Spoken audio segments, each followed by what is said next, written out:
in a way, magambal kita nga dualistic. Ay, Diyos ko. Sorry.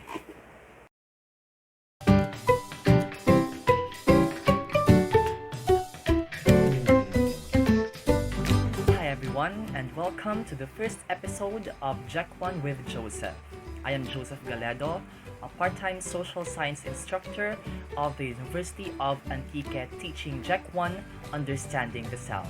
Due to the pandemic, face-to-face instruction is no longer allowed. And having online and modular classes medyo nakakapanibago for most of us, teachers and students as well. Nadura rin ang familiar nga interaction between students as well as students and teachers. That is the reason why I decided to create this YouTube series. Two primary reasons why I made this series. Number one is to make the students actually feel nga daw sa classroom setup man sa gihapon, di ba?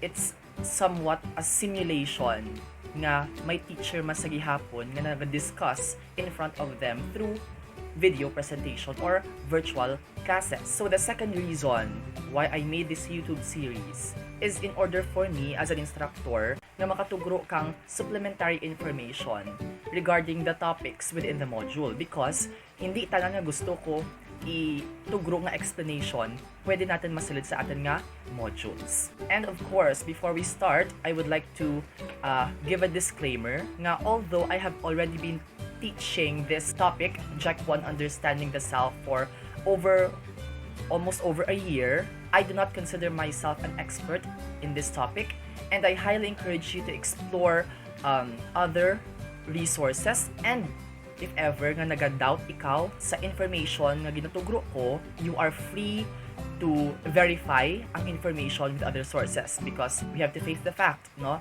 Because of the internet, hulas lamang ang mag-verify. It's one Google search away to verify information. And of course, it is also going to help you maging more critical when it comes to accepting the information being fed to you. In order for us to fully understand the self, kinahanglan natin mai-consider nga may mga sari-sari nga mga perspectives nga ginatawag kung maglantaw sa concept ng self.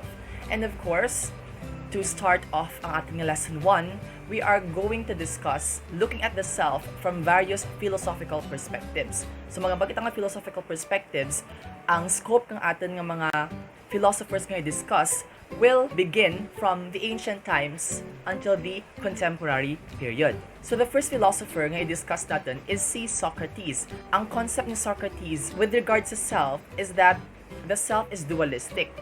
Dualistic, for example, black and white, hot and cold, high and low, happy or sad. When it comes to the self, dualistic in the sense nga, according to Socrates, the self is composed of a body and a soul. Lawas kag kalag kung sa modern pa, pero it's not yet the concept of the soul nga more religious. Later on pa yata na. Socrates described ang body as something that is not permanent, so temporary lang, and not perfect. And of course, ang opposite daw, which is the soul, is considered permanent and perfect.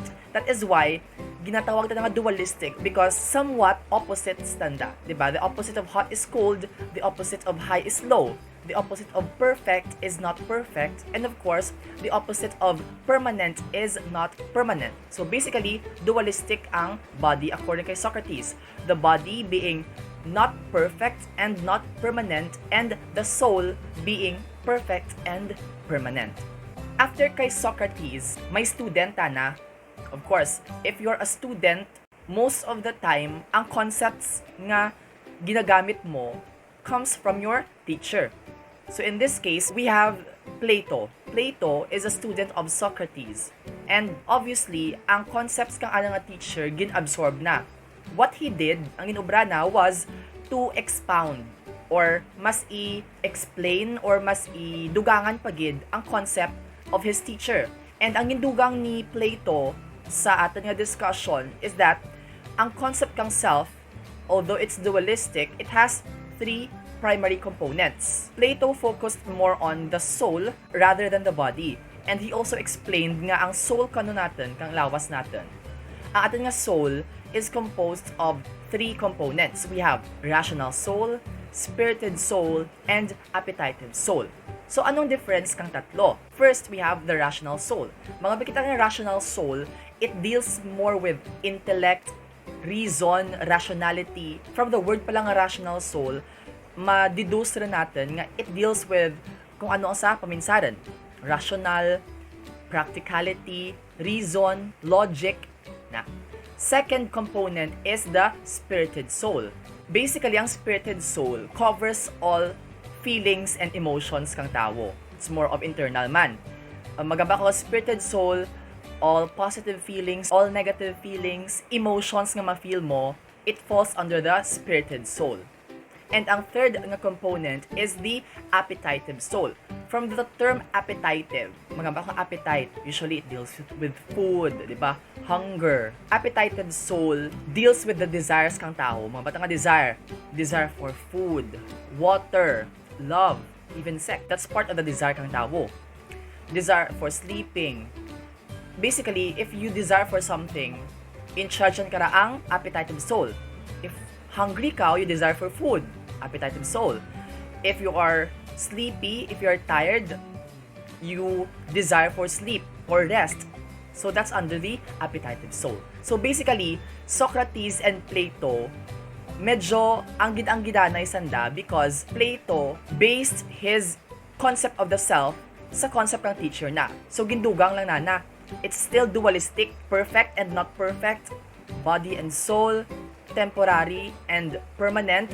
Gindugangan na lang kang three components kang soul, which are appetitive, spirited, and the rational soul. The next nga philosophers nga i-discuss natin are Saint Augustine and Saint Thomas Aquinas. So by the names pala nga saint, rigyama infer na natin nga mas nagaparapit rin kita gawa sa concept of soul nga that's more religious, di ba? Sa simbahan, ang concept ng soul natin, ang kalagang tao nga nagkakayab sa langit, kung nakarepent ka sa imong mga sala, it's a little similar sa amurang concept. Saint Augustine agrees sa dualistic concept ni Socrates and Plato. That's the body and the soul. The body being not permanent. Gin-emphasize ni Saint Augustine nga the body is destined to die because of the primary reason nga it's not permanent. Diba? Something that's not permanent is bound to decompose, to die, to not exist at a certain point. So kita nga tao, ang ating nga body, ating nga lawas, eventually madunot or mapatay kita tanan.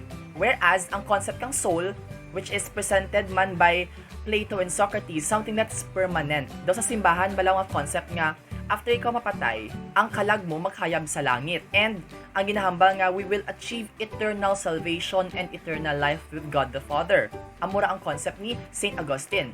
Kag ang ating nga lawas, nga nakalubang sa patio, will eventually decompose. Same concept ni Socrates and ni Plato, pero may sense of religious lang tana nga, daw ginlaktan tana lang kang religious nga concept.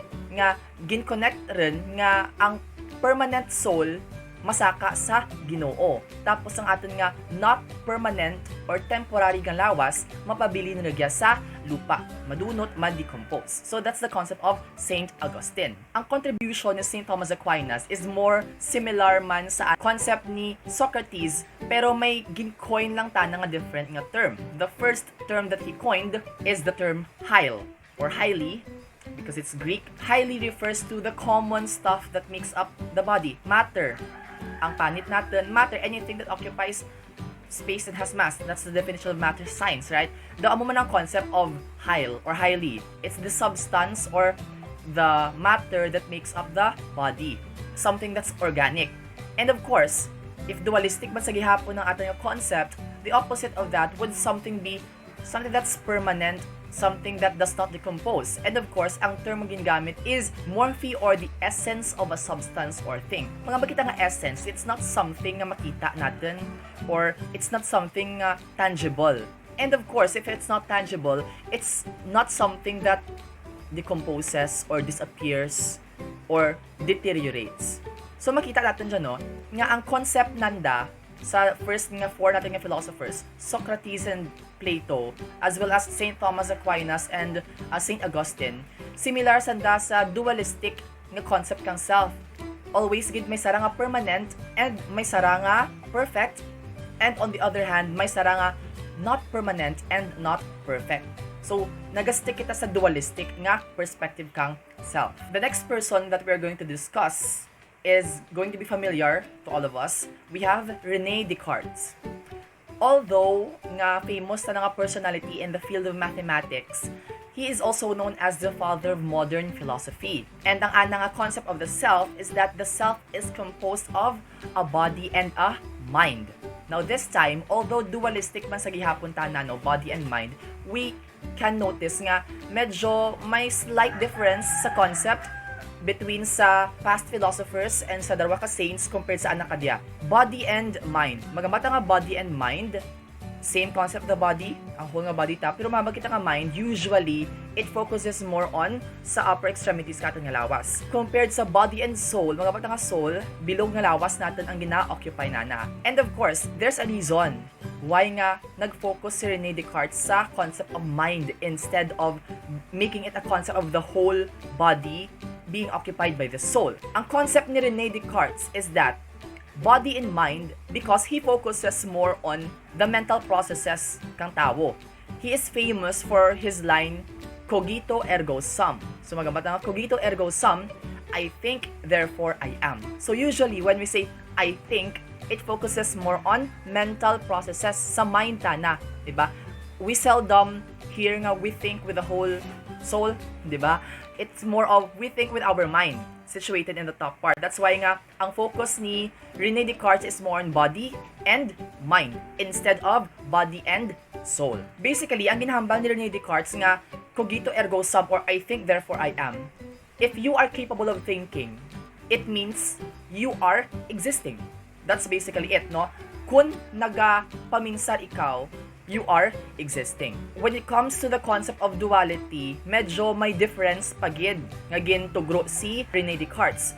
The two concepts are cogito and then extensa. When we say cogito, Descartes refers to the mind. Mga batang cogito, like sa term mga cognition, di ba? Mga batang cognition, it's processes and functions of the mind. And ang extensa, it's an extension of the mind. So makita natin ang difference, no? Sa past philosophers, there's the body and then there's the soul. Mag-abot kay René Descartes, there's the mind and the extension of the mind. Ang function kang body or the extensa is now just an extension of the mind. So ang central power, if you say, ang central nga power kang atin nga concept of the self under René Descartes is nakafocus lang sa mind. Because ang focus na is all about thinking, no? If you can think, you can exist. And all of the thinking functions or happens sa atin nga mind or paminsaran. That's why nga ang focus ni René Descartes is mind and the body as an extension of the mind.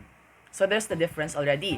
Sa past, we have body and then the soul, the body and the mind. And this time kay René Descartes, we have the mind and the body as an extension of the mind. Basically, an example kang concept ni René Descartes is that ang body as an extension of the mind is dependent sa atin nga paminsaran kung ano i-operate na. For example, ang mind natin kaya, if we think of, for example, if I think of raising my hand, paminsaran ko na, my body will follow. So that's the concept ni René Descartes. Kung ano man ang ipaminsaran kang atin nga mind, kaya ta na i-himuon or i-manipulate kang atin nga lawas because it's only an extension. The body is now dependent sa atin nga mind. So that's the concept of René Descartes. Next philosopher is we have John Locke. Ang concept ni John Locke is basically ang concept of tabula rasa. Pagkabata nga tabula rasa, a blank slate. Ang mga blank slate daw, if ibutang ka sa papel nga wat isulat. You are free to write down whatever you like. Likewise, ang mind natin kano, it's a blank slate and masulatan ta na through experiences. Whatever you experience since birth until at present age, nagasulat ra sa imo nga paminsaran. And ang mga experiences nga ra nagabuild kang tawag natin nga consciousness. And magambat ang consciousness like being conscious or aware that you are thinking. Going back sa concept ni René Descartes, if you're aware that you're thinking, you are actually existing. So ang contribution ni John Locke focuses more on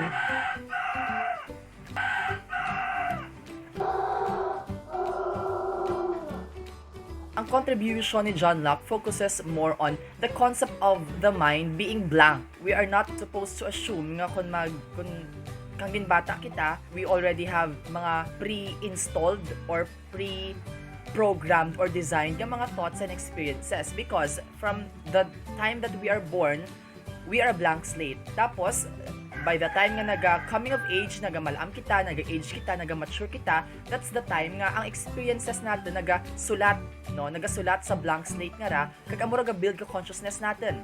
Kung ang atin nga experiences happy, we are projecting happiness, no? If kung kita ginakaraan kang ginikanan ta, sometimes ga-project man kita kang anger natin towards other people, no? So ang consciousness natin naga-reflect man kang ating actions. So basically, tabula rasa, blank slate concept of John Locke. The next philosopher is David Hume. Basically, concept of David Hume focuses more pagid on the mind rather than the body. So manotice natin rin nga after kay Rene Descartes, ang focus rin gawa ng ating mga philosophers is more on the mind, because if lang tawon natin ginman, the body as it is something that's not permanent and something that's not perfect and only functions as an extension of the mind. So hindi kita magtingala nga andot puro mind damang per me, because kung ano ang i-interpret kag i-experience kang mind, i-interpret manatana kang extension na, which is the body. Now, going back sa concept ni David Hume, wherein he introduced the concept of empiricism. Mga batang empiricism, basically, it's learning through experience. And how do we learn through experience? By sensing. No? Gamitin natin nga 5 senses. Sense of sight, smell, taste, touch, and hearing. Diba? If we hear something, it's already considered an experience. If we see something, it's also considered an experience. Now, how do you know that an ice cube is cold? When you touch it, diba? Mamanaan mo ang ice ramig kung i-kaptan mo. That's learning through experience. Learning through experiencing or touching. Paano mamanaan nga init ang kalayo? By touching it or by standing near it, ma-feel mo sa panit mo. That's learning through experience. Paano mo mamanaan nga tao ang sa tubang mo? Syempre makita mo ang features na makita mo tana physically. So it's learning through experience. Paano mamanaan nga hamot ang perfume? By using your sense of smell. Paano mamanaan nga namit ang dapli nyo? By using your sense of taste. It's learning through experience. Amo ang basic concept of empiricism. You learn by experiencing. You learn by sensing. Using your 5 senses. So according kay David Hume, ang self natin is composed of impressions, divided into 2. Under impressions, we have impressions and we also have ideas. Basically, magamakita nga impression. Impression are the basic objects of our experience or sensation. Going back to the example, if you touch an ice cube, you know that it's cold. It's an impression nga ang ice cube is cold because nabatsagan mo pag kapot mo. Same as sa other experiences with the senses, sa sense of sight, smell, taste, and hearing. Those are impressions. Now, what is an idea then? Basically, ideas are copies of impressions. Diba? Mga bata impression, direct experience na nakaptan mo gid, nahamutan mo gid, nakita mo, natirawan mo, kag nabatsagan mo. That's impression, direct gid. Mga bata nga idea, it's a copy. How so? For example, nakaptan mo ang kalayo, init. The next time around, kung may makita ka nga, let's say, baga, uring, nagabaga, pagkita mo nga, that's similar sa kalayo. So, ibig sabihin, you have already an idea nga if you touch it, it's going to be cold. Impression kang ice cube, it's cold. Now, karoon, kung may makita kang ice cream nga halin sa ref, you will already have an idea nga, okay, it's a possibility nga ramig kung ikaptan ko ang ice cream. So that's basically the difference between impressions and ideas. Ang impression dapat direct experience gid, nakaptan mo gid, nakita mo, na amuyan mo, na feel mo, or natirawan mo. Ideas are something nga pwede mo ma-deduce or pwede maghalin sa sangka impression. Ay, familiar dyan na agi kuya experience, nali similar ang anang effect kanakan. So those are just ideas. Basically, impressions, direct experience. Ideas, copies of impressions. Ang concept ni Hume of the self is that it's a bundle or a collection of impressions, perceptions, experiences, ideas. Kaya if you think about it, tanan ng mga experience natin kadya, most of them nakaagi natin agyan kagamay natin. For example, Pagkita mo kagunting, manan mo kung anong use na because kang gamay mo, na manan mo rin na experience mo rin kung paano na gamitin. Pagkita mo ka kutsilyo, manan mo rin nga tarumtana because of past experiences. Pagkita mo ka tricycle or jeep, manan mo rin kung anong purpose na because in the past, you have already experienced it kung ano ang purpose na. So basically, ang concept ng self is that continuous ang pag-learn mo. At the same time, sa learning process mo, nag-look back ka sa kung ano ang mga past impressions, ideas, perceptions, and experiences mo. And you take ideas from those past experiences in order to continue living your life as a normal person basing on sa kung ano ang imong past experiences. I hope mag-gets natin, no? Basically, ang mga gina-experience natin ka dyan, naagyan natin agyan. Tapos, gabo lang kita ka-idea kung anong dapat obrahan because naagyan ta rin mo. If we have experienced that before, like for example, kung nakaagit ta dasma, manantar ka no obrahan natin, paano ibulungon, kakaagit kita paso, no? Manantar ko anong solution dapat. And that's basically the concept of the self under kay David Hume. Continuous lang tayo nga process of experiencing, getting ideas as we grow old and as we mature. Next, we have Immanuel Kant. Ang kay Immanuel Kant is somewhat similar to kay David Hume. However, may mga gamay ta na nga disagreement. On what aspect? Nag-agree ta na nga it's a collection and it's a bundle of experiences, impressions, ideas. However, ang concept ni Kant is that ang mind is capable of actually organizing ang ato yung mga experiences and impressions. Because if you think about it, when you say it's a bundle, samo-samo lang, wala kita kamaan kung ano ang pag-match kang experience ka dyan or impression nga dyan sa amoy nga idea. Ang concept ni Kant focuses on the mind being able to actually process kag i-organize. To simplify further, ang ginamit natin nga ability to organize. For example, ang imong impression of an ice cube is cold. The next time around, kung hindi na kaya kang mind nga i-organize, there is a possibility nga if you touch an ice cube, you might experience hot or heat sa imo nga lima. So magets natin nga ang mind natin is not only absorbing kang ideas and impressions. Ang ginaobra na gina-organize naman nga okay, when you touch an ice cube, it's something that's cold, it's not something that's hot. Likewise, if ikaptan mo ang kalayo, ang sensation na init bagkati ramig. Because karon kung mag-bundle lang kita nga bundle as suggested by Hume, there is a possibility nga mag-mix up tana nga nali-expectarti mo sa sunod pag switch on mo kang light switch, may expectarti mo nga bukas ang gawang. Or nga kung ilisuon mo ang doorknob, may expectarti mo nga magsablab ang sulo. No? So magets natin nga there's organization needed. No? Kinanglan kang mind or capable ang mind natin mag-organize kang mga ideas and impressions nga mag-match ta na kung magliso ka ka doorknob, ang gawang ang mabukas bukat ang sulo. That's the concept of Immanuel Kant. The mind is capable of organizing ang impressions kag mga ideas natin. Okay, now let's take a look at the concept na pinapresent ni Gilbert Ryle when it comes to the concept itself. Now, medyo complicated na in the sense nga, according kay Gilbert Ryle, ang self kano is just a convenient name na ginatawag natin to describe ang mga behavior, characteristics natin sa ating day-to-day life, paano kita magpanaw, paano maghambal, mga gestures natin, mga characteristics natin.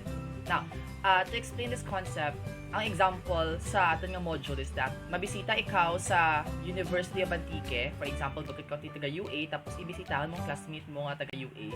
Tapos it's like you're saying nga maagto ka sa UA, tapos sagapon mo kung ano ang university. Basically, maagto ka sa library, maagto ka sa field, sa oval, maagto ka sa mga bleachers, maagto ka sa mga classrooms, sa laboratories, sa mga offices, in search for the university. Without realizing, no, nga ang library, ang students, ang office, ang mga maestro, ang oval, ang mga buildings, tanan katanda, nag-compose kang university. So, hindi ka mag-expectar nga kung magsulod ko sa UA, may sangka specific nga building nga mahamad mo, amo dyan ang UA. Or may specific na tao nga, ay amo dyan si UA. No. Isa ng mascot natin, nga si Sandy, that's not UA. Ang ating university president, Dr. Crespo, he does not represent UA. He's a part of the university. Kami nga instructors, we are not UA. Ang mga buildings, bagkatrete among UA. Basically, tanan nga mga aspects nga mga components, people, buildings, infrastructure, tanan ra, amo nang gitawag ang University of Antique. So, amo nang concept ng self. According kay Gilbert Ryle, ang characteristics mo, ang ugali mo, ang panghambal mo, ang pakikitungo mo sa tao, ang behavior mo, tanan ra, makonsider mong under sa self. Hindi mahambal nga ay ang hairstyle na murang self, ang pag-makeup na murang self, ang panghambal na murang self. No, all aspects of the person. Tanan nga aspeto kang tao, amura ang mag-compose or magbuo kang gitawag nga concept kang self. So that's according to Gilbert Ryle. Okay, second to the last natin nga philosopher, we have Merleau-Ponty. So sorry no kung hindi sakto ang pag-pronounce ko. So it's Merleau-Ponty.